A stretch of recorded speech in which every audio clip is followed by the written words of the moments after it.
Dear audience, আপনারা দেখতেছেন আমার ইউটিউব চ্যানেল। আমি আপনাদের সাথে আছি সোহাগ সিরাজ। আজকের আলোচনা মুরগির কমন কোল্ড অর্থাৎ সর্দি কাশি। এই সর্দি কাশি মুরগির একটা কমন প্রবলেম। এই প্রবলেমটা সলভ করতে হয়, না হলে সেটা এজমা প্রবলেমে চলে যায় এবং শেষমেশ মুরগি জ্বর এবং পেইন আসার পর মুরগি নিস্তেজ হয়ে মারা যায়। এই জন্য এটার একটা সহজ পদ্ধতি ব্যবস্থা আগে থেকে যদি আপনি গ্রহণ করে রাখেন, অবশ্যই এটা থেকে আপনি নিস্তার পাবেন।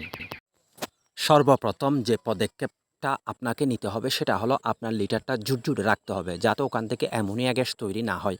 ভেজা ভেজা যদি লিটার থাকে, ওই ভিজা লিটারগুলো বাইর করে দিতে হবে। মেডিসিন হিসাবে ফালমো কেয়ার প্রিপারেশনটা হলো কমন কোল্ড, সর্দি কাশি। এই ফালমো কেয়ার ব্যবহার করতে হবে রাতের বেলায়। এটার পাশাপাশি আপনাকে অ্যান্ডিপল, এটা হলো প্রিপারেশনটা হলো doxycycline plus neomycin, antibiotic preparation. এই প্রিপারেশনটা পালমো কেয়ারের সাথে কম্বিনেশন করে আপনাকে খাওয়াতে হবে। আরও একটা মেডিসিন আপনাকে এটার সাথে কম্বিনেশন করতে হবে, সেটা হলো PK5।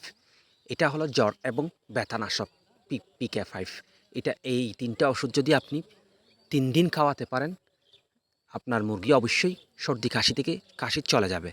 এবং ওষুধগুলো কিভাবে খাওয়াতে হবে বিস্তারিত আপনার ডিলারের সাথে অথবা নিকটস্থ কোনো পশু ডাক্তারের সাথে যদি আপনি যোগাযোগ করেন, তারা আপনাকে বিস্তারিত ডিরেকশন দিয়ে দেবে।